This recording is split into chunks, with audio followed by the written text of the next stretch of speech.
Gail Estella, survival podcast. Yeah. Where pain becomes purpose, no fear, no remorse. Say it again. Through the pain, through the fire, through the worst of my day. We made it. I found purpose in the breaking. Right there. Survival isn't a whisper. I know. Bro, if you listen, you survive. Still breathing, still alive. God never wastes the hurting. Every chapter had a rolling tide. Gail Estella, and welcome to the Gail Estella Survival Podcast. From pain comes purpose. No fear, no remorse. Survival isn't a whisper. Through the worst of my day. And the breaker isn't no whisper.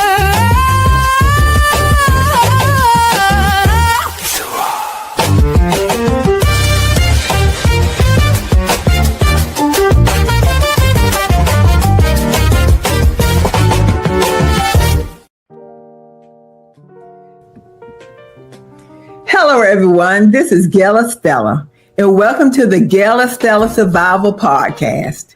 Here's where we turn pain into purpose, because survival isn't a whisper, it's a roar. Are you following me on all of my social media platforms? If not, will you please do so at Gail Estella? And lastly, Through It All by Gail Estella.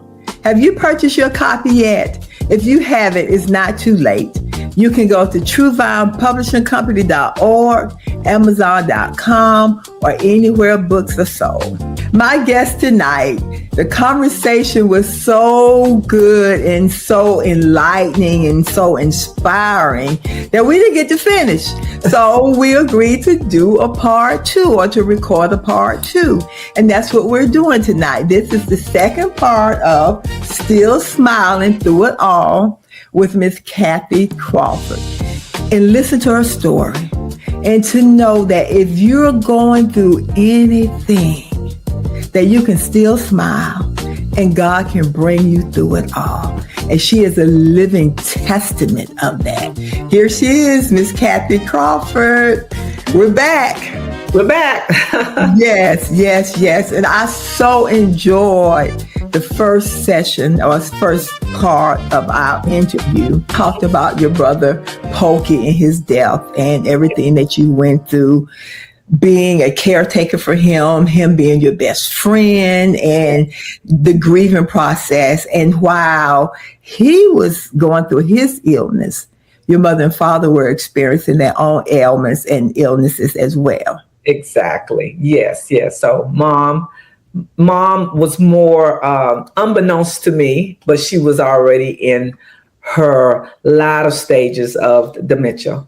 So, and then dad was in the early stages. I feel like he was in the early stages, but with everything that was going on with Pokey, things get overlooked, so did not catch those signs that she was already in those stages. I was so busy taking care of him, and then also taking care of her, making sure she gets back and forth to her appointments as well. Mm-hmm. But when Pokey transitioned on, I think within a matter of maybe 30 or 60 days, I was pushed back into the caregiver role again. So as far as taking care of her. Mm-hmm. So, yeah. And you said that it might have been happening, but time and everything that was going on, everyone's focus was on Pokey. Yes. Even his mother, Miss Crawford. Mm-hmm. And I must say this, I remember Miss Crawford coming into the salon. Yes. And she would chew her chewing gum. Always had chewing gum, yes. Always had chewing gum, and she had the pretty short haircut in the gap like yours. Yes. And I remember when Malik was born. Yeah. And she would bring Malik to the salon, or she would go to the tree house. That was the children's store at Rock Hill. And I remember because Asia was born the same year as Malik. And she would go and he would come in with his clothes that he bought all dressed up. Exactly. Yes. These kids are so rotten. Yes. Miss Shopaholic.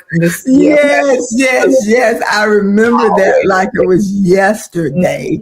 Yes. And she spoke highly of you and your persona and your looks and your glamour and everything too. So she really did love you a lot. Well, thank you. I loved her too. Thank you.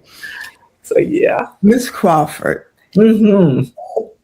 Once Pokey passed, do you think the stress of her son passing, her baby, which you said was her baby, there was a girl and boy, but her baby passing, do you think the stress of it might have expedited?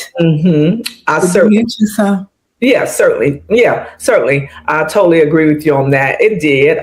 It just rapidly put everything for her into motion. Pokey, we often say we don't have a favorite as parents, but certainly Pokey, I feel in my heart. She I know she loved us unconditionally, but Pokey was a mama's boy.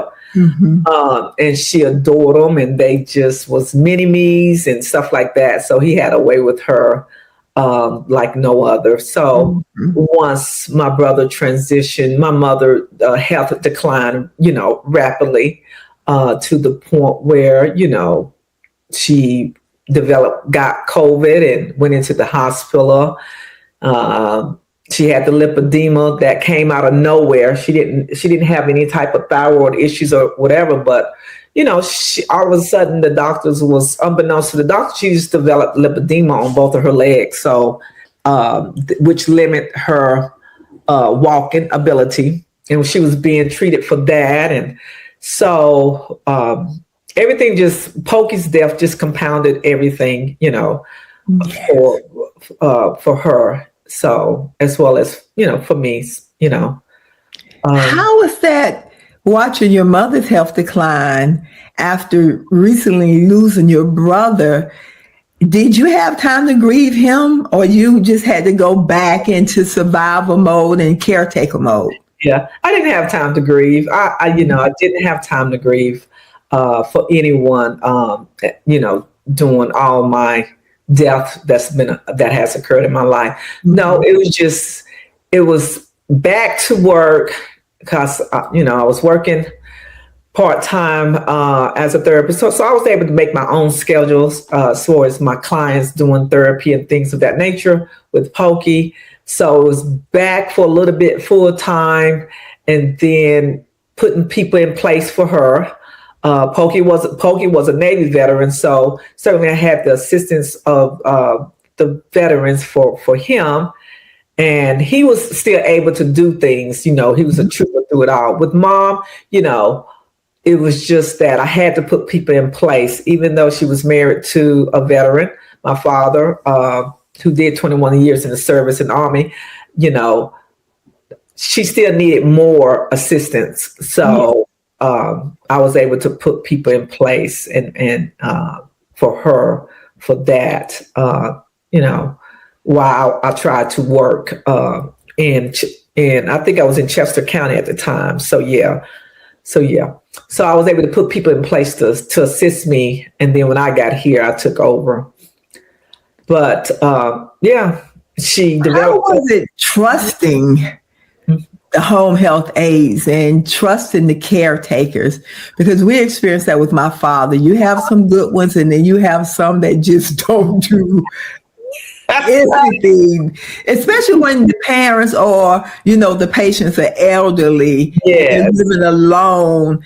I just think they do as much as they should be doing. I don't. You're absolutely correct. Now with Pokey, he was like I say, he was able to get around and talk and stuff like that. So yes, he could advocate for himself. My mother, not so much, because she had that terrible disease where she was losing her memory and mind.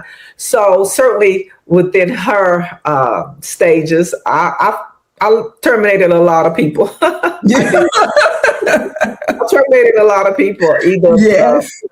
over the phone or face to face. But Mm-hmm. I certainly had to advocate.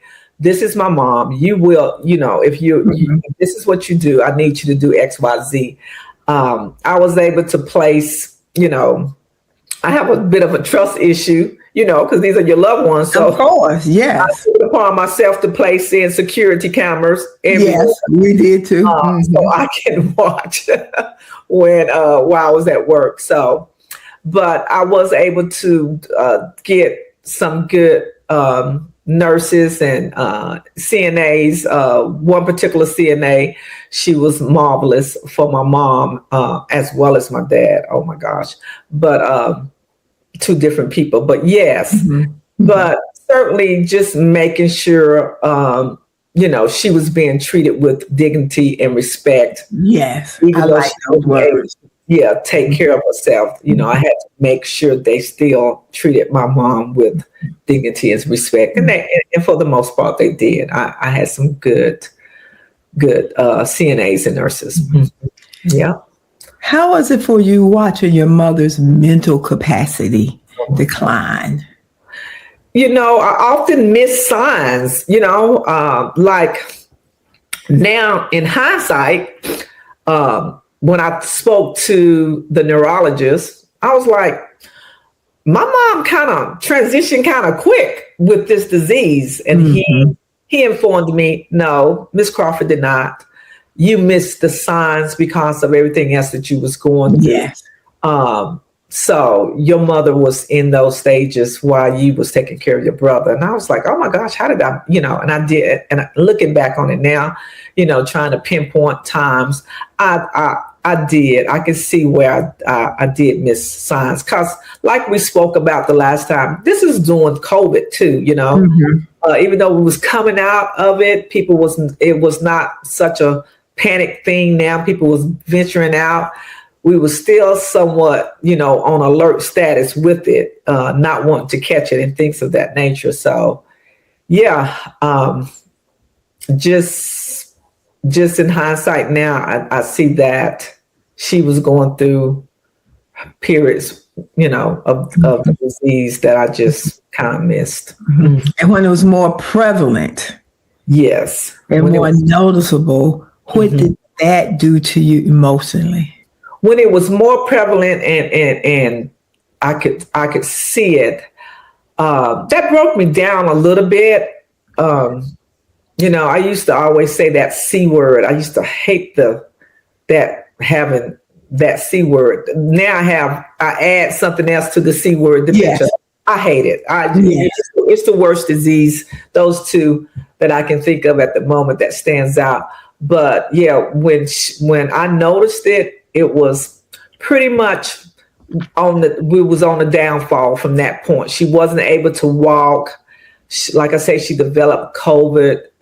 She was talking out of her mind, Then she was calling on her loved ones. So through that time, transitioning from the hospital to nursing to rehab, people was in my ear, loving people, but they was in my ear saying, Cathy, you probably need to put your mom in a nursing home, that's the best care for her to be in a nursing home.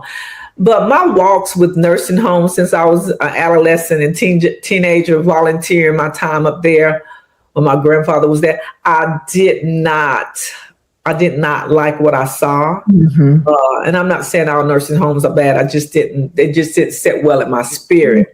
But yet still, I was contemplating it, because of everything I had went through with Pokey. I was contemplating it. But when I had EMS, when it was time for her to be discharged, and I had EMS go pick her up, we was in the process of saying, Miss Crawford, Cathy, where is she going? Is she going to a nursing home? Is she going home? And I remember this like it was yesterday. I went up there to meet with them, and miraculously, let's use that word.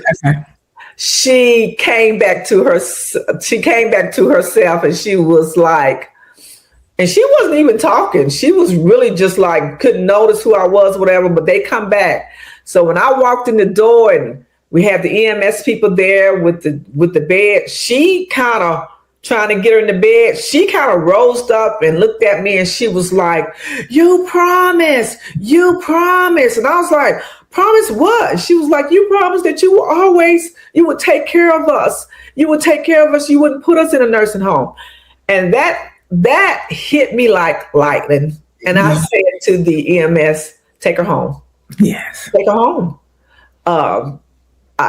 God would provide. Take her home. And they did. And they took her home and they brought her here and we put a hospital bed in and had stuff delivered. And from there, I started taking care of her along with, CNAs for approximately a year. And she reminded me, I was 15 years old. I don't know where that came from. She said, when you was around 15 or 16 years old, you said, I'm never putting y'all in a nursing home. I'm going to take care of you. And she remembered that. And she was able to articulate it. Did she articulate it? Lord, she very loudly. She did. So, yeah. So I did what I needed to do. And I just went down to just working, part-time here and there and to making sure that she had everything that she needed and, taking care of her. With Mom, I had to take care of not only the disease, but the lymphedema too. Yes. Because she was an ambulatory. She was bedridden, right? And she was in pain because she had that nerve pain, that neuropathy. So she was in pain. So, we had to do range of motions and she would just be in excruciating pain saying, please no. But we had to, I think I didn't want to believe it. So I was just like, no, you're going to get better. We're going to do those range of motions and you're going to get better. And we're going to, walk out of here and do the things that we used to do, Were you in denial or did you really believe that? I was in denial. Yeah. I just wanted to believe it because I wanted to have my mom. I understand. To be with me, to do the things that we used to do, out and about, shopping, doing eating. Love to eat, love to shop. So, But, I was in denial. Because I know Asia, she had to take pulmonary rehab for her lungs.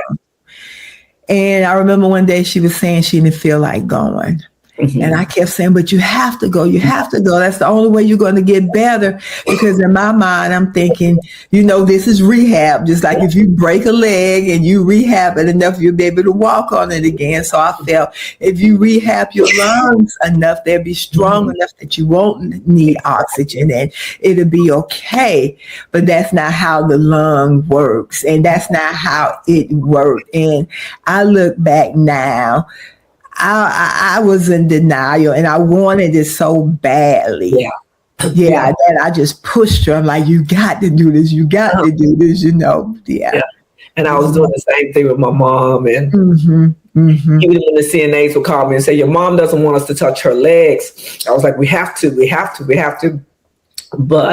And I would just dismiss her sometimes when she was like, she can just feel me going, I barely touching it. She can feel that air and that friction and just holler out with pain. Yeah, and I think that's the central nervous system going in, that mode to protect. And we experienced that with my dad too, and that's not a good feeling. So at some point, it was just making sure she was comfortable and allow her, family to come in to visit, because mom was still pretty keen up there for a long time. And I think that's where my denial was, because she would always make fun of me because I smile so much. She would often say, you keep smiling like that chestnut cat. Why are you smiling so much? So, and those are things that she used to say to me as a child, always looking at me saying, why are you smiling so much? But so I didn't think, I just felt like, hey, she just having one of those moments, I didn't know that she was in the latter stages of the disease, because she would still make fun of me, and she still knew me, That's what I was going to ask you. So she still knew you. That's a blessing. Yeah. She still knew me, and she knew of other people, neighbors, and people names that I would call. She knew of my dad, So that's why I didn't think that she was so far gone. Mm-hmm. But and her transition it didn't happen like that. Hers was more, you couldn't tell whether she was in pain. She didn't have any type of decline in her body, sores or anything, open wounds. She didn't have none of that. In actuality, when I brought her home from rehab, within a couple of days, her lymphedema was gone. She didn't have no more swelling. She didn't have no roughness of like that elephant type skin on her. Her skin was like, her legs was just they went back to, I guess, normal, tiny. Her skin was just, and I just thought, for me, it was just the lotioning and what we had to do, the wrapping from the doctors. We used to wrap it really tight. I just felt like, okay, maybe in the medicine, maybe it's working. But now that I think about it, she was transitioning, but she didn't have any type of like dad. Dad had, the sores, on the buttocks, but she didn't have none of that.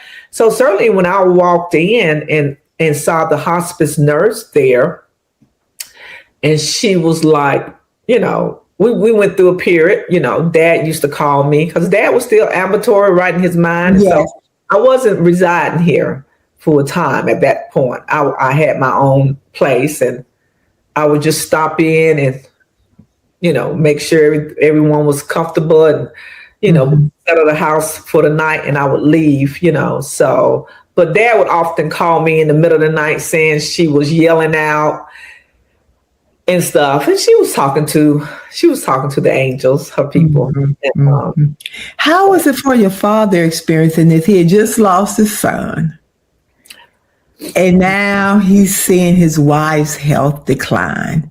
How is that for him? For Dad always have been, Dad always was a stern, that military, strong man. I'm not going to show any emotion. I'm going to put on this, sternness face, brave face. It became a lot for my dad. He was just overwhelmed, frustrated, didn't know what to do, growing tired of he was just getting tired. Yes. I'm not able to, he was just growing tired. But then in conversations with him face to face, when I got here, I would talk to him about, understanding that Mom is dealing with the illness.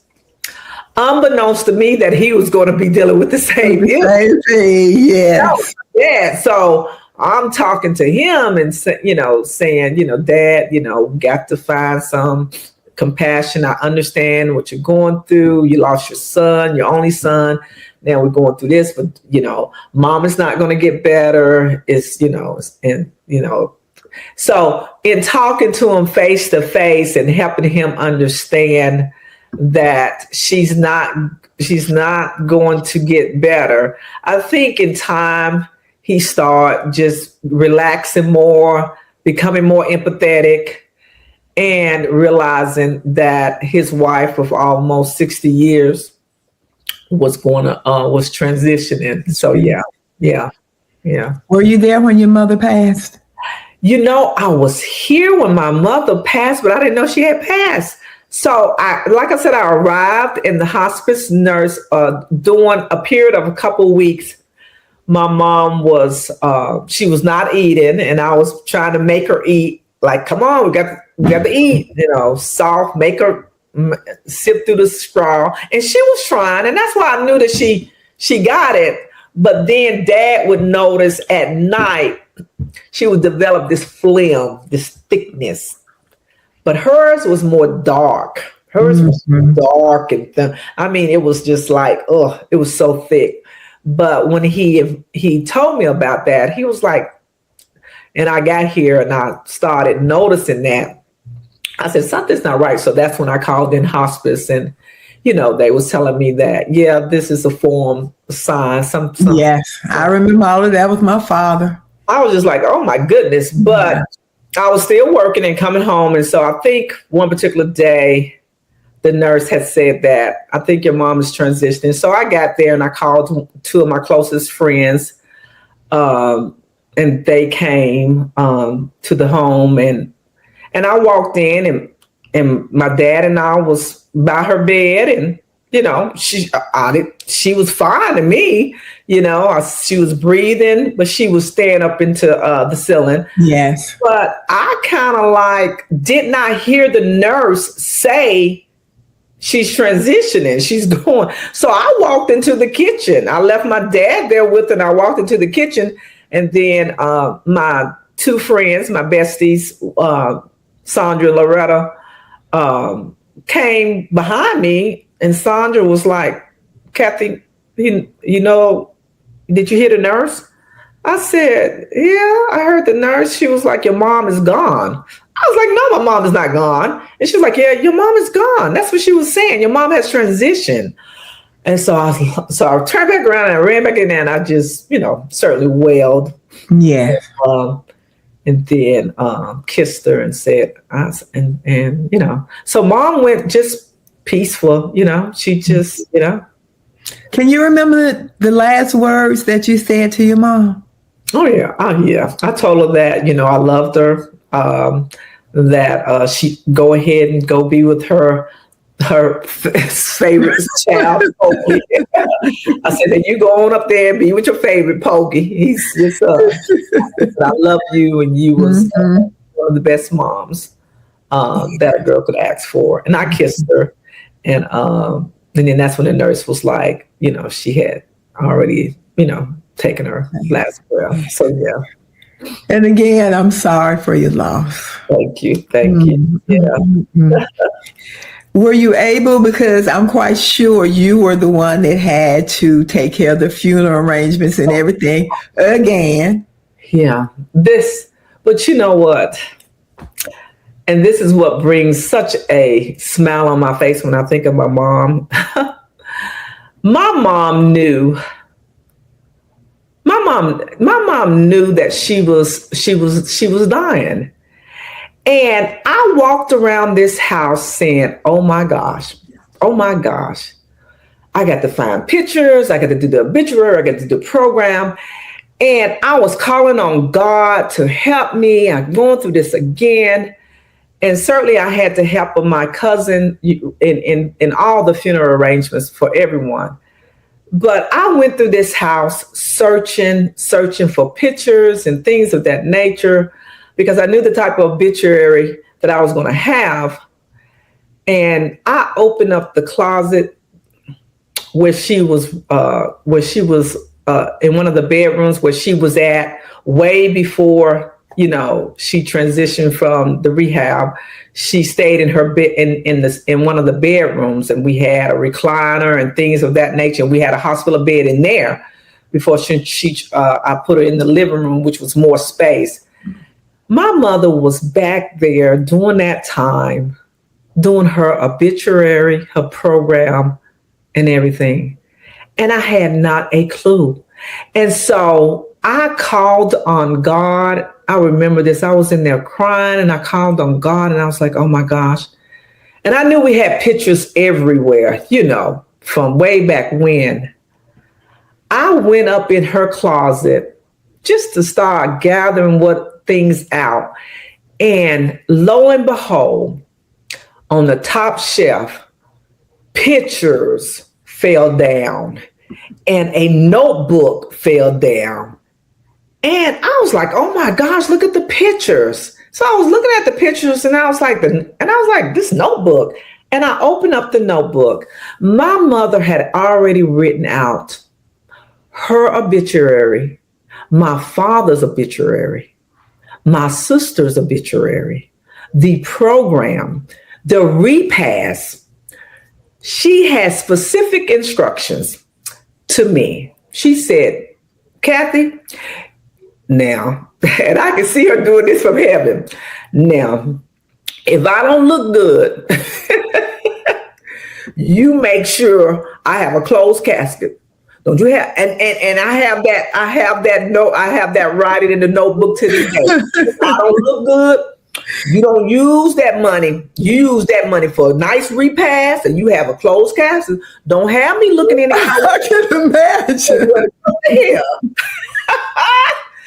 That sounds like her. Yes, she did. Yeah. And she said she had specific things. She was like, her home church, New Hope United Methodist Church, if they're not able to house me, because you know what we're going through, you know what that church been going through now, where we can have it, you can go ahead and have it at Robinson, have everything at Robinson, but you make sure now. So, and you know what I'm hearing, Cathy? That your mother was taking care of you. Yes. Because she knew what you were going to, she knew what you had just faced with your brother. Yes. She knew you were the caretaker of your sister, Rhodey, and you would be the caretaker for your father. Yes. And she was like, I'm going to take care of my baby, even though she thinks Pokey is the favorite. Yes. I'm going to let her see that I'm making this easy for her. Yes. Took the load all the way down to in that notebook. As I was turning the page, she had the picture, and it said, "This is the picture you use on the program." All the way down to that. She told me where to find things. We had a little cabinetry in the kitchen up against this back wall. She was like, "Go to the bottom of the cabinetry, open that drawer, you will find what you need." And lo and behold, everything that I needed was there. We all should take a lesson from Miss Crawford. I already have. I've already started, telling my kids the same thing would be in place for them. I think it's a remarkable thing to do. Yeah, that was beautiful. Yeah. So I didn't have much to do. I had the support of my cousin Glo, who was able just to come over there and tweak some things. And, we took it to the funeral home, and that was pretty much it. Everything else they had already taken care of years as a teenager. Mm-hmm. They had already paid for everything. The financial part. Yeah, the financial part. Yeah. I just had to find the papers, take them to, where they're laid at rest, Grandview, and they go from there. But yeah, she did. Yeah, she did. Yeah, that's a blessing. Miss Crawford. Yes. Your dad. Oh, my dad. Daddy's girl. Lost his son, lost his wife. Uh-huh. And now his health is beginning to decline. Oh my gosh. Yeah. Yeah. How soon after your mom passed did your father pass? So mom passed in April of 2022. So I think I had a good year of just exhaling and going back to work full time and taking care of my kid, Lana in college, being able to travel a little bit and do some things. He was doing okay. Then I think the latter part of 2023, 24, early part of 24. Yeah, I started noticing just things that just wasn't right. And then I started getting phone calls from people who, knew of my dad. They was able to call one of my cousins or somebody and say, I need somebody to reach out to Cathy. I see her dad walking around in the parking lot at the bank or at the grocery store. Yes. So I knew I was in the midst of this again. And this again. Tell me about that feeling.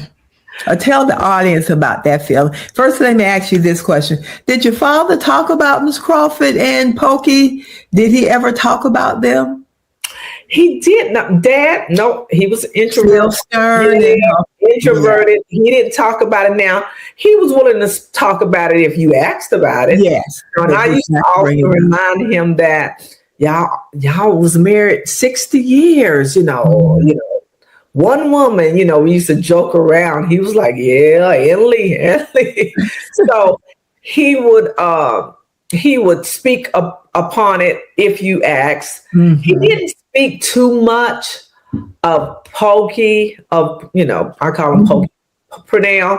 He didn't speak too much of his son, or only if you asked about him, he would say something. But more so, he didn't talk too much about Pokey. If you talked about Mom, he would remind you of things, give you a memory here or there. But other than that, Dad didn't talk a lot about. Did you see a physical transition come over him? Because a lot of times it may be something, like a metamorphosis takes place, that at one time they were big and strong and then their shoulders begin to slump a little bit, or more lines come in their face from the sadness. Yes, and I think I noticed more of that, more of the slow movements, the just staying in one, being confined to one place, house, and just sitting. I made sure I had pictures out. I redid his whole house, so I made sure I had pictures out and things of that nature. Picture of him and my mom on the end table, pictures of him and Pokey, So, but he would just stay in one position in the den. And that's where he would be when I walked in. So I knew that he was in deep thought, but my dad was a very proud man, a very private person. Mm-hmm. So he's not going to be forthcoming on talking about family unless you just ask him a specific question. And that's most men from that era. Exactly. It is. Most men from that era. Yes. Your friends are telling you that they see your father walking around the parking lot. Yes. And now this concern comes up. Do you immediately recognize it from everything that you've gone through with your mother? I immediately recognize everything that I didn't recognize with Mom. Yeah, okay. Yes, okay. Yeah. That's fair to say, yes. Do recognize the slowness, the forgetting. Dad loved TJ's restaurant, which is down the street from where we live. That little mom and pop restaurant that's on the corner. They knew him by name.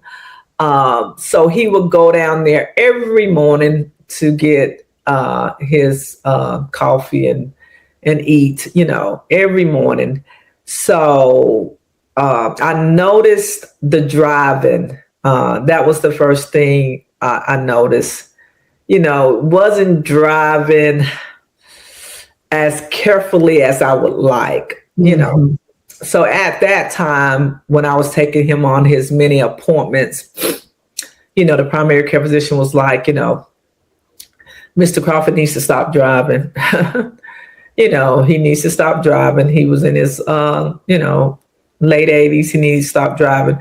But it's hard to tell a stern military, regardless of whether you're military or not, a man to stop doing something that he valued because everything else had been let go, taken away. Taken away. I couldn't allow him. He was good at landscaping, loved to keep an immaculate yard, So that's when I noticed that, he just wasn't able to do the things that he needed to do. And then the decline in the driving, but he would not stop that driving for anything in the world. Now, Malik, his grandson, is the only person that during his declining stage, Dad remembered Malik. You would say Malik and he would just be like, oh, he knew Malik. So if I would say Malik said, he would be more prone to be like, okay, I'll listen. Okay. Or I call Malik on the phone, and, But it took us doing tricks to get him to stop driving. I would go and unplug, go under the hood, and take the main thing out that wouldn't crank. And that smart man of mine would go next door and have somebody come and look under the hood. And they'll be like, oh, Mr. Crawford, here's the problem. We're right back in there. So at that time, it was time for me to tell my closest neighbors what I was going through. Yes. To get on board with things. But he wouldn't stop. And I had to get what you call those air tags. Yes. Yeah. To track him. Because he was like, I'm driving. I didn't want to, Yeah. But I'm only going down to TJ's. And he was only going to TJ's and the church. So I felt like I could get away with it for a little bit more until I looked in the cameras around 8:30 at night and I didn't see him and I didn't see his car. And I was like, oh my gosh.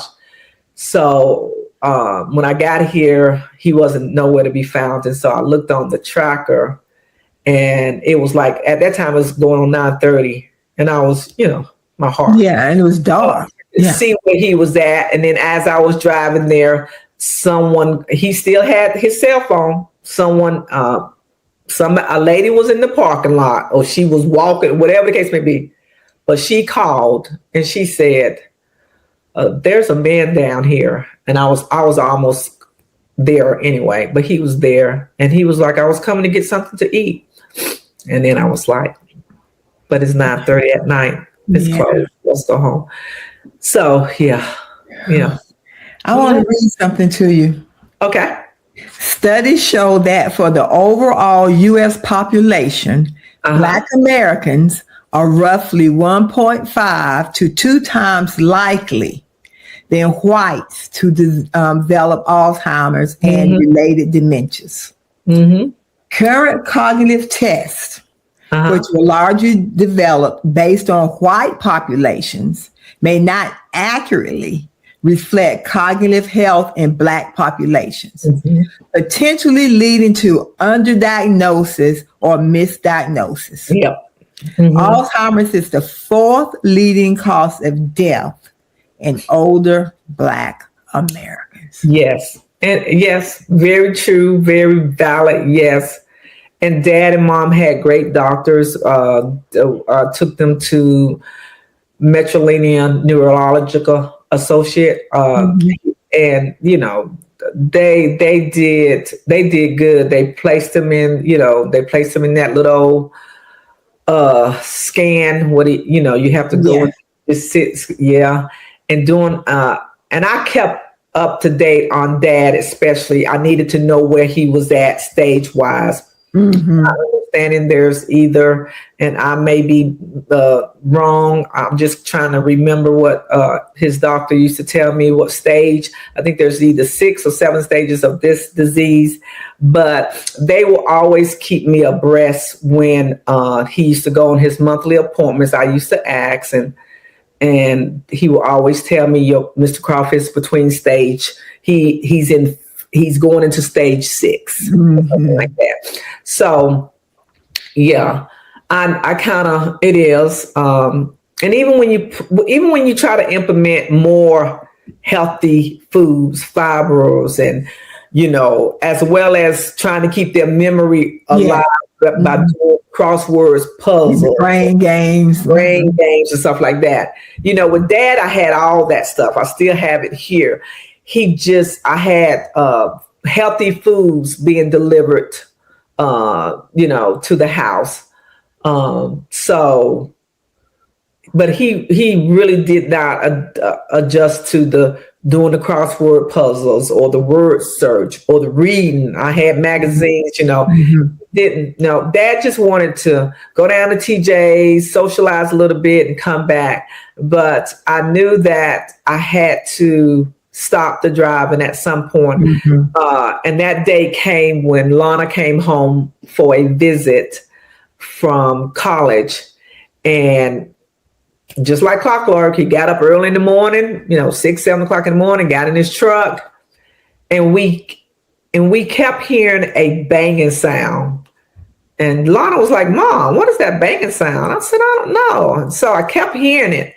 So I ran outside, came outside, and my dad was had put the car in reverse, and Lana has a Jeep Wrangler. And part of it was sticking out, but it wasn't that a bigger part where he could have, if you're in your right mind, you could have easily bagged out. But he kept hitting that car. He kept hitting her car. He hit her car so much she had a big old hole in it. She was going back to school within 2 days. So I knew at that time I ran to the truck and said, stop. And I said, no more. You're going to be mad, but no more. And I had to take the keys, and he was upset. This disease changed my dad for the worse. Yeah. Did he become angry? He became a totally different person. People who know my dad, and my dad was soft-spoken.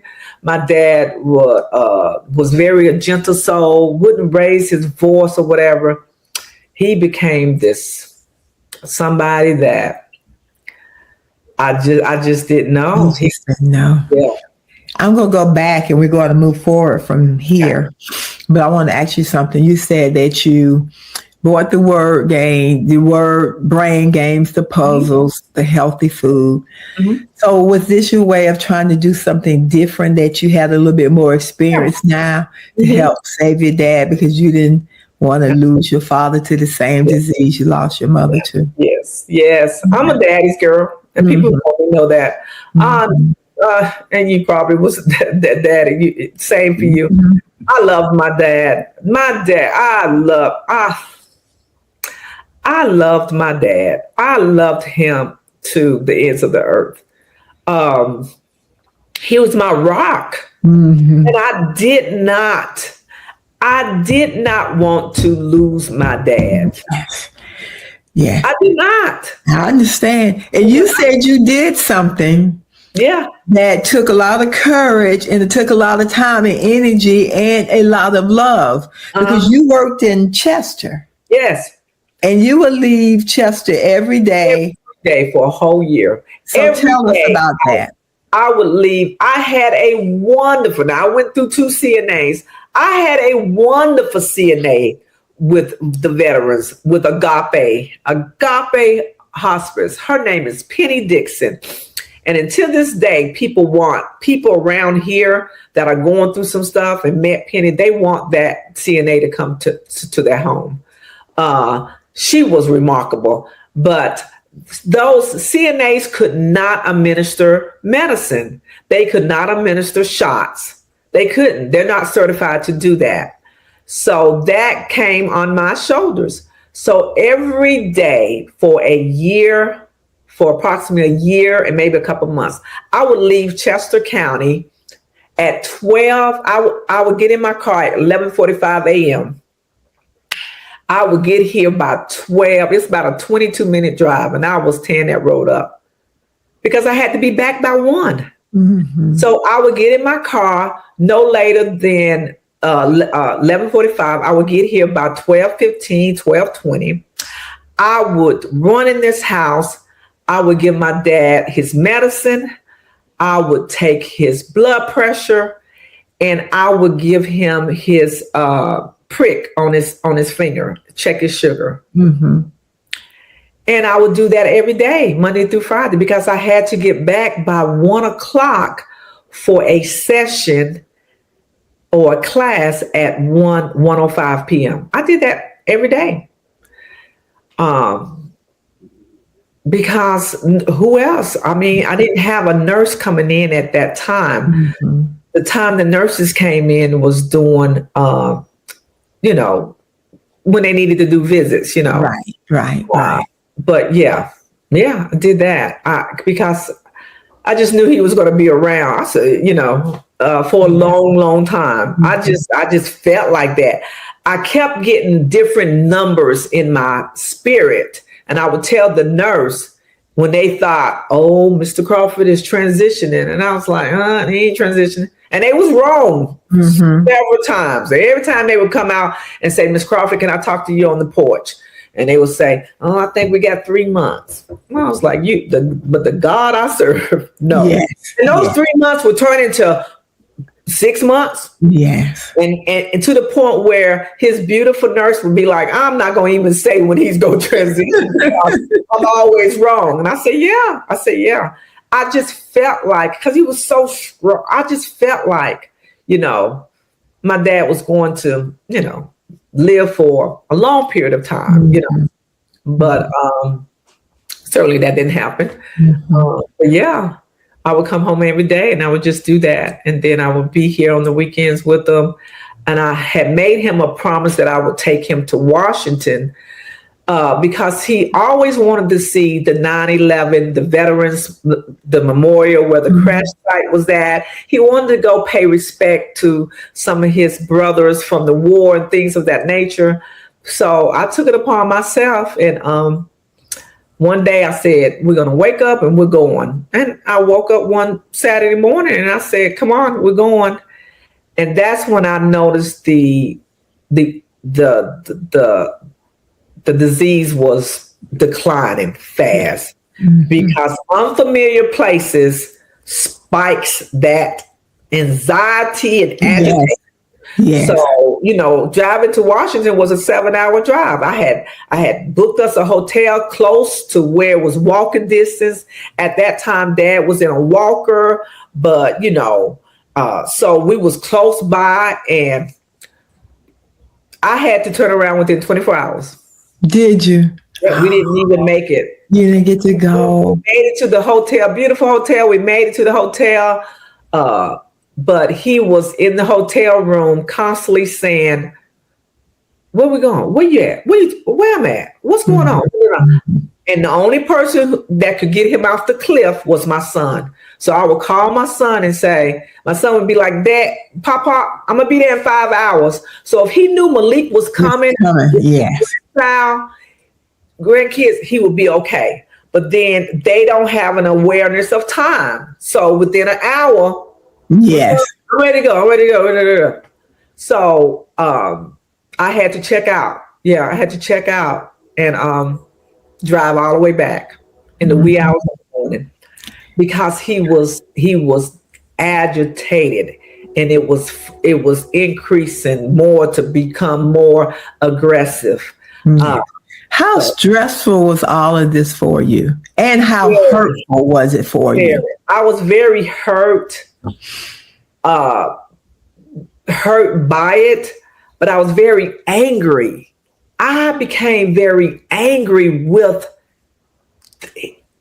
him, but in hindsight, I was angry at the disease. Yes. But I was taking it out on him.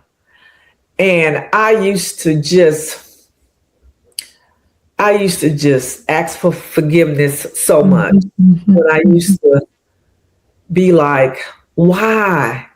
Where's my daddy?" You know, and I used to yell and, you know, "This is not you," and "How dare you," and "Why are you acting like this?" and stuff like that. Knowing that I understood the disease. You're a counselor too, so yeah. Being a therapist, I knew. Yes. And that's why, you know, I asked for forgiveness so much with God. And I know you only have to ask one time, but I did. I took it out on him. I took my anger out on him. And exhaustion. I was exhausted. I was exhausted because I was still trying to work a part-time job that took all that therapy part away from me. It was able to give me, you know, I was just so angry with him. And then at the same time, Alana was in school, doing great things and achieving all these accolades and awards. Yes, but in the process, still working my nerves too. I love her, but she was still in need of things and out doing remarkable things in life. And Malik, we was transitioning from what Malik was going through. He went through a storm that had me in a storm for approximately 3 to 4 years. And with the grace of God, he was able to come through it with a clean slate. But yet I had to still build him up, to get him back to where he needed to be. And, so I was just totally being torn in so many directions that it was just overwhelming, not sleeping. Now comes the time that I'm not sleeping at all. Yeah. So now my doctor is concerned as well about you. His neurologist was like, oh my gosh. So at that point, I had to do something that I really did not want to do because Dad was ambulatory. He was still able to get around somewhat, but his legs was weakening. But when I left to go to my part-time job in the late evening, I had to make sure he was safe. So I had to get permission to get what we call the dementia restraint straps, and I had to put those on the bed. And so when his CNA had to leave by 7:30 or, sometimes she would stay over until 8 o'clock, I had no choice to restrain him. And it broke my heart and it broke my son's heart because I think Malik was here one day and he just couldn't do it for me. He said, Mom, I can't do it. Yes. But I had to because there was times where I've came home and his legs was weak and, and he was the consequences could have been greater. And one time it was because he was on the floor. Dad had ate a gallon of ice cream. And I had went to the grocery store and came in and I heard a big thump. And he had went to his bathroom and he had fallen and hit his head on the porcelain toilet in the cement. He started having seizures. And when I got him to the EMS, the emergency room in Fort Mill, his sugar level was over 500. And they was like, how could that come? And I looked in the freezer the next when I got home and noticed that he had eaten all of the ice cream. So I had to restrain him in the bed. And it hurt my heart every time I had to put restraints on him. I know it did. It did. And it's almost like you damned if you do, you damned if you don't. Because people, yeah. And I'm so glad you're sharing a lot of this because a lot of times, especially in our community, we don't talk about the stress that comes along with being a caretaker. We don't talk about the mental stress, the physical stress. We don't talk about the anger. We go along like we're just doing so grand and this is so easy, but it is hard. It's one of the hardest jobs in the world. I mean, I was working off of 2 hours of sleep per day. The doctor noticed I was just doing 2 hours of sleep because the other times he was up yelling and he was trying to get out of the bed and he was setting off the alarm. I had to get another alarm alarm that goes underneath his bed. And I kept the base part in my room and he was trying to get out. And then he started the yelling and my dad wouldn't curse for nothing. It was then the cursing, the profanity. Yes. So I was limiting 2 hours of sleep and I had to get up the next morning and, And nothing was. A lot of weight? Did you lose a lot of weight during that time? I did. I lost a lot of weight, stress, it was being shown. I was tired. Did you cry a lot? I developed,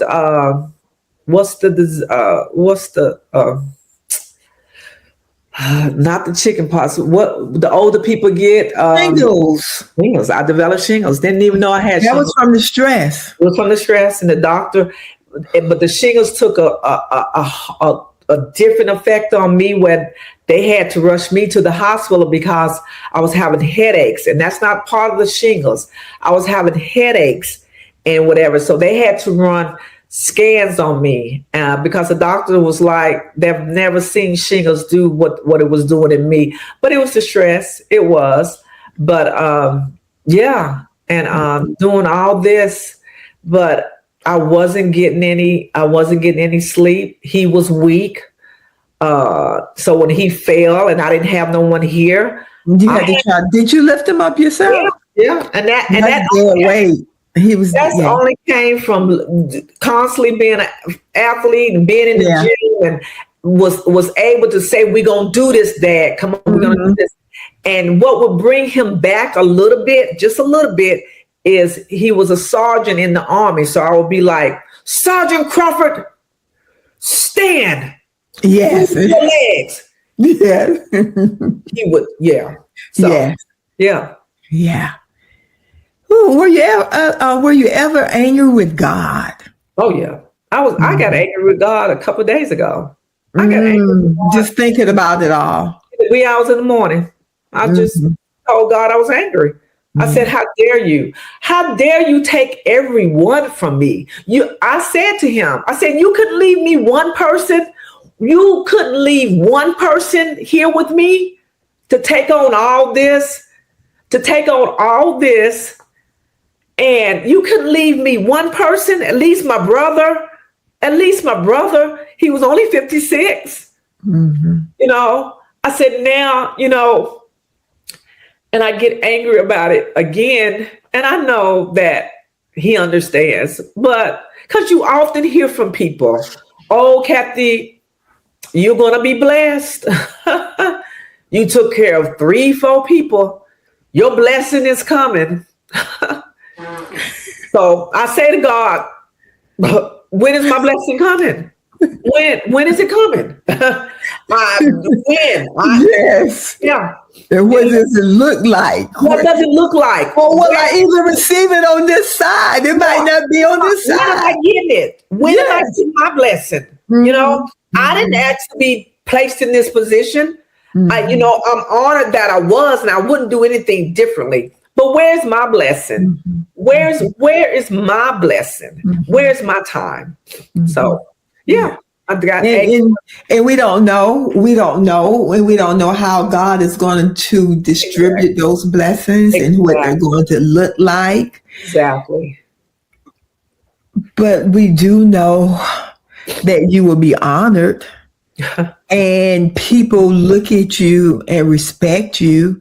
Your children look at you and respect you and like, wow, that's my mother, And I'm quite sure there are times that you look in yourself in the mirror.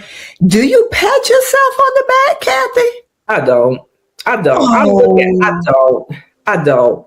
I think I was just telling his former CNA last week.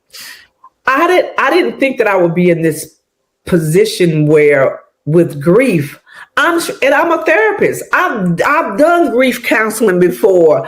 I've done, I've told people the stages of grief and where you're at.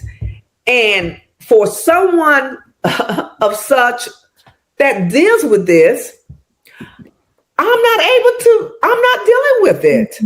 I am so the grief comes in waves. Yes. But for me, it just comes a lot because not only have I buried most of my family members, I don't pat myself on the back. I still got a sister, my oldest sister, 65. She's paralyzed on the right side. She's with the County Board of Disability in her right mind, but I'm her guardianship. I'm her parent. I have to make sure she's okay. I have to answer calls about her health, and I'm just like, I don't receive I hear what people say to me, but I smile through it and say, you just don't know. Mm-hmm. You just don't know unless you have been in my shoes. Yes.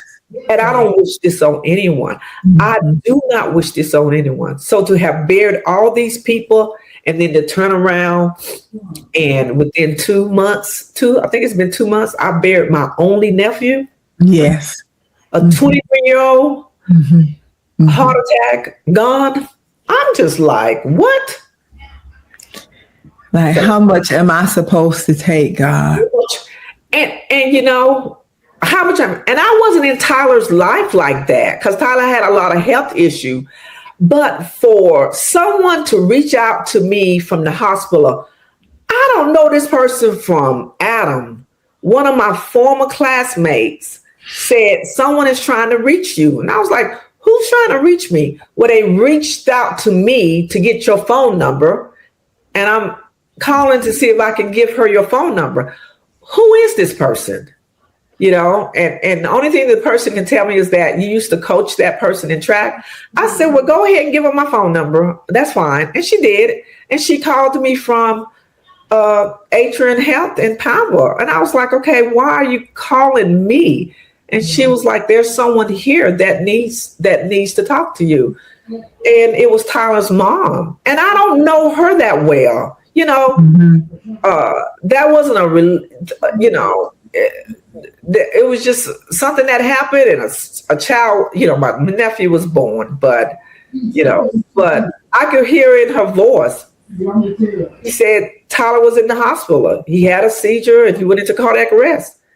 And I was like, oh my gosh. And then it went silent. And I said, Cor, her name is Cor. I said, and I was at work. And I said, do you need me? And she said, I need you. This is a person that I don't have. I may have met her. Tyler was 23. I may have met her maybe 3 times in my life. Mm-hmm. She needed me to be there. I had to get there. I went to the hospital and I stayed. And I came back the next day. I said, I'll be back.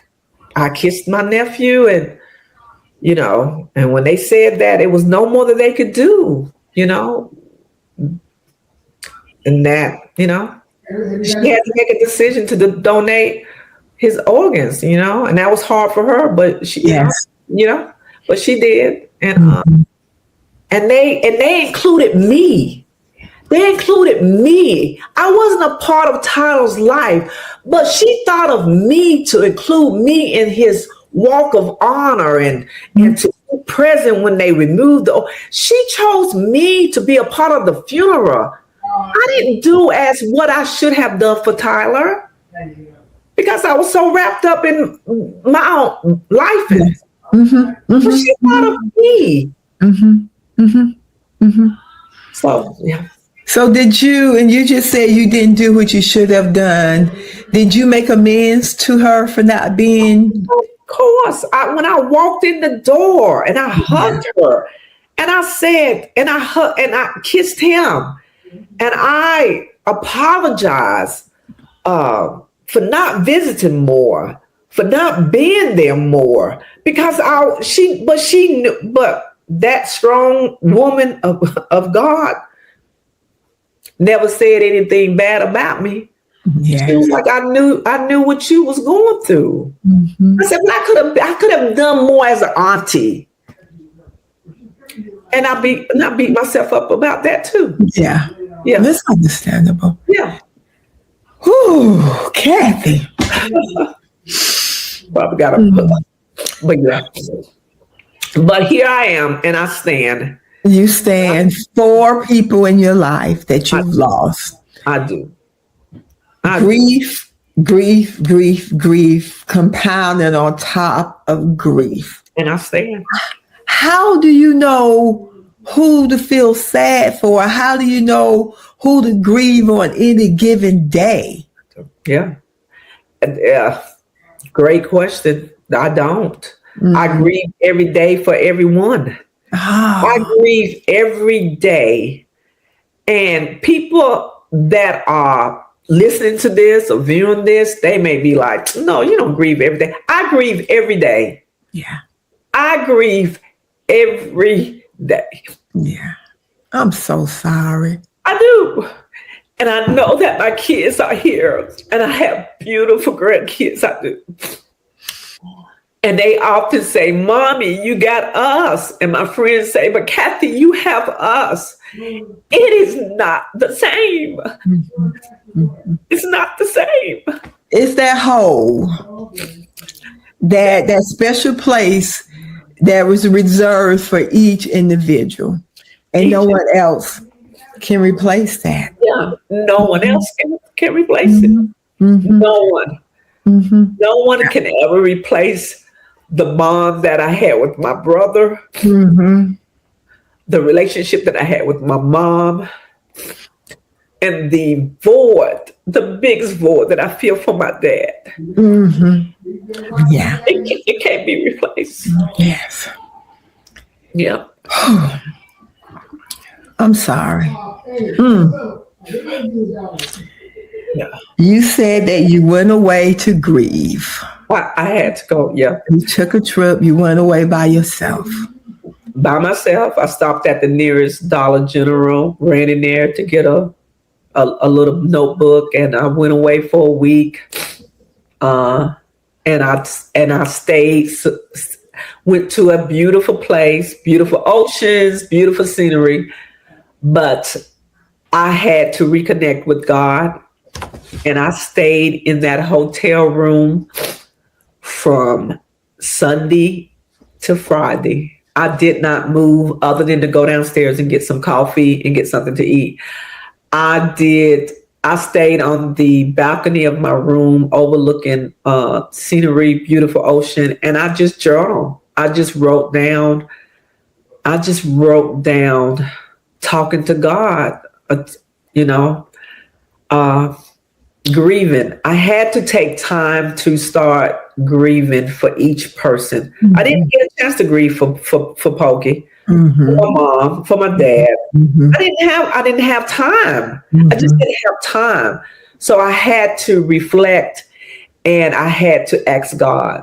I had to have my talk with God. So computers went off, TV, phones was gone, and I had to just sit in the moment with God 24 hours a day.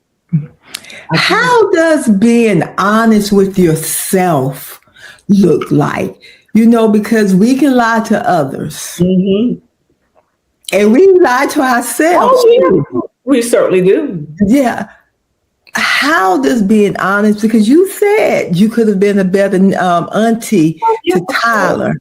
So what revelations does that bring when you're gut level honest with yourself? No one else around. You don't have to pretend. You don't have to be, but just who you are in that moment at that time. Mm-hmm. A breath of fresh air. A breath of fresh air. It does not matter to me what other people think. Mm-hmm, mm-hmm, mm-hmm. It does not. I'm not here to judge anyone on this earthly earth. I'm not. I'm trying to get where I need to go. And I know that I have to be transparent. Mm-hmm. And I have to be honest. Mm-hmm. I was not there. But it did not stop that person from saying, I need her here, though. Yes. Me. And she knew you would come. And she knew. She doesn't know me from Adam. She doesn't know about me other than what my brother probably said to her, which was maybe not too much. But she knew in her spirit, I need her here. I need someone to reach out to her and she'll know that I need, and I knew through her energy on the phone when it got quiet. I said, do you need me? And she said, I need you. Mm-hmm. Me. And she has a huge family. Tyler had so many aunts and uncles and sisters. Huge family. I mean, 20 plus down. But she asked for me to be present. And I knew I had to be there. I know that's something God is trying to say to me, maybe, but I didn't get it. And I had to be honest, and I have to be honest with the world. I'm not perfect. No one's perfect, but I have to be transparent. I wasn't a good person to my nephew, to her mother. I wasn't. I could have done better, and I didn't. And so I had to, and I hope she hears this. I hope she sees this and hears this. And I've asked for forgiveness, and she has. But I have to learn how to forgive myself, and I'm not quite there yet. I'm just not. And it's okay. And it is okay. And that was going to be my next question. How is Cathy today? It's evident that you're better than you were. And I must say, you have experienced a lot of loss, more than the average person would, especially with such close people in your family, in such close proximity. Mm-hmm. But you are still standing. You are still smiling. And God is using you, and you don't know it. You don't know it. And when you talk about the blessings, when people say blessings, your blessing may just be to bless other people with your transparency. Great. You pointing out, you're dead on it. Maybe that's it. Because I don't know. I don't know why I'm here. I don't. Mm-hmm. I know I have kids that I have to see through and grandkids, but I don't know why I'm here. I don't know why I have remained to be here. I don't know. And those are the things that I go back and forth with God about. Mm-hmm. And blessings, Cathy, you talked about Malik. Malik is getting ready to get married. Yes. He has a beautiful family. Yes. A blessing. Yes. Alana was accepted to every college. This young lady was accepted to Harvard University. Yes. She was accepted to every Ivy League college that she applied to. Yes. And she went through Penn State like roller skates. Yes. It's a blessing. You still have your right mind. A lot of people could have lost it. A lot of people could have turned to different vices to numb their feelings. You're right. And and I'm not trying to diminish anything you're saying when you're asking God, because your relationship, your conversation with God is your conversation and relationship with God. But it could have gone so many different ways for you. And in hindsight, you're right. I mean, I don't, this thing that we all have is kind of brain. It's cloudy. I understand. You're absolutely right. And people have said that. You're absolutely right. You are.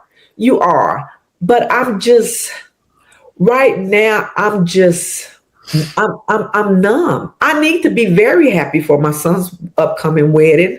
I need to be looking at dresses and things of that nature because it's in August. And someone was just asking me at my sister's group home, your son, my sister was like, how's Malik? Is he getting ready for the man? I said, I haven't gotten excited yet. And I need to. I really do. And I probably will get there. I am. Alana, studying for the LSAT, getting ready, hopefully, and I'm trying to push her on out the door to live her life, There's just moments where they have picked up that I'm not myself. Yes. I'm angry. And they're like, Mom, you're yelling. I am. I'm yelling a lot lately. I'm yelling. I'm angry. And I need to stop it. It needs to stop. And you're saying something, and I was listening to a sermon, and it said, I need. Yeah. We can't fix it. We can't. This is bigger than you. It is. It's bigger than you. Are you in counseling? I'm not, and and I'm an advocate for for people going, being that I'm I'm an advocate for that. I'm not. I'm just more in, and not to say that I want, I hear people, not to say that I don't need it. For me, my role, my steps to get into that place right now is I don't see it right now. What I see for me is my time with God. I made him a promise. I would never forsake him. I cannot forsake him ever again. He is first and foremost. And I need him to, I say it out loud. And I think I say it out loud because I feel like maybe God don't hear me, but I need to speak it more. But I know that he does. And sometimes I'm just in denial with myself. Like, God, do you not hear what I'm saying? I'm not forsaking you. You're first and foremost. I'm reading the Bible. I'm living a life. But I know in his timing, he knows what's coming for me. I'm just in between. I'm just in between with and the Bible says, I know the plans that I have for you. Yeah. And to purpose you and not harm you. Yeah. Jeremiah, something like that. But he knows. And what I like too is that you're feeling your feelings. You are the true epitome of a person feeling their feelings and being honest with their feelings. And I love that. Okay. Yeah, I love that. You're not lying to yourself. You're not lying to people. You're not in denial, about what it is you're feeling. You're feeling your feelings. And I feel that is the only way that we can get through any traumatic experience is to feel the good, the bad, and the ugly. Yeah. Yeah. You have to be transparent, and you have to be honest with yourself and everyone else. And that's the only way to be moving forward. Since these losses, since COVID, regardless of whether people believe me or not, that COVID was the first thing that changed me. It changed a lot of people. It did. And then to go through what I went through with Malik and my brother, I don't view life the same anymore. I don't. And I have to be honest. This is the new version of Cathy. And this is me going forward. This is who I am. I'm not, I haven't always been a good person. But yeah.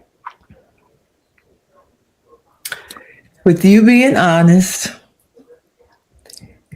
and with both of your parents having Alzheimer's or dementia, have you ever had concerns about memory loss or dementia for yourself? Yeah. And this gonna be another transparent moment, and people may be like, oh my gosh, but this is where I'm at in life. Yes. I hate it. I hate cancer, and I hate dementia, and I hate it. I could not do it. And when I say could not, I mean I would not put my kids through this. I cannot put my kids through this. And I pray to God that I don't get that disease. I used to pray as a child. We used to say certain ways we don't want to die. Most people want to just go to sleep and not wake up. That's their time of transitioning. And I used to say the same thing. I say, oh God, I don't want to get this. I don't want to get this disease. But I never thought of dementia. I never said that. I just said, I don't want to have this, and I don't want to get shot, and I don't want to get stabbed, and I don't want to burn up in no fire. I just want to go to sleep. When it's my time, I just want to go to sleep. But now, seeing what I have witnessed, I don't, and I won't. And it may offend people out there, but I will not allow my kids to, if God forbid if I pick up this disease, and I hope I don't. I just hope I just go to sleep. And I hope I continue to be in my right mind. But I would not put my kids through it. I would not. And so you can take what I'm saying and use your own imagination when I say I will not put them through it if I had it. But I will not. I will not.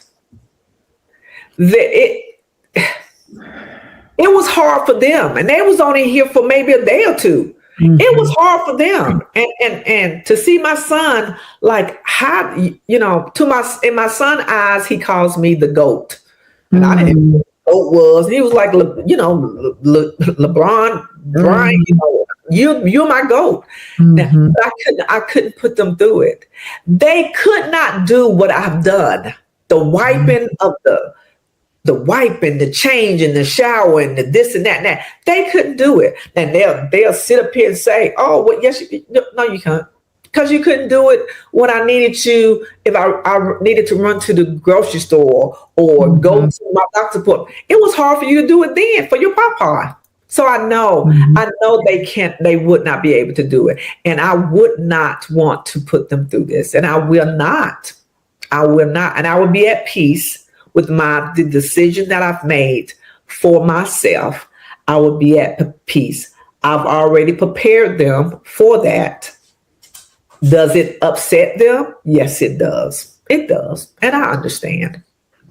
But I will not. There's places where you can go, and I will not, and that would be my plan. And that's me being transparent. And I know what it says in the Bible and things of that nature, but that is my walk and that is my talk with God. And he will be my only person to judge me. Yes. And at the time when I make it over into the pearly gates, I hope that he understands and allow me to enter those pearly gates. But I cannot put Malik and my daughter through this. I cannot. I wouldn't. And I don't feel like I have enemies out here, Gail. I really don't. But I wouldn't put my worst enemy through this. I wouldn't. It's the worst thing ever. Wow. I wouldn't want this on my worst enemy. Mm-hmm. What do you do to take care of your brain health? Your brain health? Always been an athlete, so I exercise every day. Monday through Thursday, I go to the gym constantly. I'm an avid worker. I try to eat as healthy as possible. That has changed over time. I don't have appetites like I used to, but when I eat, I try to eat as healthy as possible. That's still a work in process. I try to read.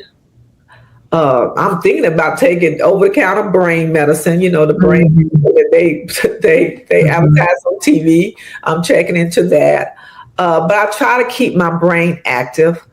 I still do, work with clients that are going through psychotic breakdowns and detox. So I still do assessments. So I'm still able to be in that type of therapy role without doing therapy per se. I needed to back away from that for a little bit and just focus on more assessments and not being hands-on with clients as I used to in the past. But yeah, those are some of the things I do, and it's spending time with my grandkids and stuff. Yeah. Thank you. Oh, this has been good, and thank you for your transparency and for the sake of time, because I got a whole lot of other questions, but there are two that I do want to ask. Okay. What do you think your loved ones would say to you right now if they could? My loved ones would say, Mom, you got us. We love you. Without, and I hear that from Lana. If you leave, I don't know what I would do. We love you. And Malik will always continue to say, just look at me with Malik just stares at me and he'll just say, "You're the GOAT." Mm. I've never known anyone other than you. You're the GOAT of this family. Affirming you, He is. assuring you. Yes. He is. Yeah. And what would your loved ones in heaven say to you if they could? Great question. And I often say to God when I'm praying, I would say, "Pokey, can you come by and talk to me for a little bit? Mm. Mom, come by and check on me. Send a sign. Send a red robin or a butterfly to let me know that you're here." And sometimes I feel like I do hear them saying stuff. And especially when I'm in my mode of being angry and the why me, I can hear my mom saying to me, I feel like my mom is worrying about me a little bit. Yes. She's worrying about me because I picked up a shift where I'm working at night now. So I work 10 hours at night. I go in at 10 p.m. and I get off at 8 a.m. Monday through Thursday. So I know that my mom, as well as Pokey and Dad, are worrying about me and my safety. But I think they would, I can hear my mom, before she left, my mom looked at me and said, "You're such a good daughter. You're such a good daughter." So I know that she's saying that. And I know my dad is saying, "I miss you." Because before he closed his eyes, I said to him over and over again, "You was the best, Daddy. I love you. No, I don't want you to go. I don't want you to go, Daddy. But I'm going to be okay. I'll be okay." And this is the first time that I've ever in my entire life saw my daddy cry. He cried. A tear came out. And I meant to tell you that. He cried. He didn't want to leave me. And he cried. He shedded a tear. He didn't have no, ugly cry. He just shedded tears. And I remember that now. That carries me because I've never seen my daddy cry. Never did my daddy ever cry. He cried when I said that to him. So I know that they're looking down at me and they're very proud of me. I know they are. And I just remember and that's what my mom would be saying. "You're such a good daughter." Because she said it when I was taking care of Pokey. Mm-hmm. She said, "You're such a good daughter. I see why he put you in charge." Because she was, she used to be upset that he didn't put her as power of attorney or guardian. But she said, "You're such a good daughter." So I know I'm a good daughter. You're a good daughter. I just have to believe it. You have to believe it. You have to believe it. Yes, you have to believe it. I'm going to read something to you. Okay. Loss can also be a period of growth. Mm-hmm. Today, be open to awareness of new growth and changes. Try to say yes to something that comes up in the next week. Try to say yes to something that comes up in the next week that will help bring awareness and that will help you to grow. Okay, I will. I promise you I will try. Okay. Okay. Thank you. Thank you. Thank you. I have one more question for you. It has 3 answers. Okay. This is the Gail Estella Survival Podcast. Mm-hmm. Tell the audience 3 things that has helped you to survive. No. My faith in God, first and foremost. My family, my beautiful family. And my peace. My peace. Gotta have my peace. Cannot allow anyone or anything to interrupt my peace. So those are the 3 things. I love it. Thank you. You're welcome. Thank you. Thank you. You have a good night, okay? All righty. Love you. Love you too, baby. Have a good night. Bye.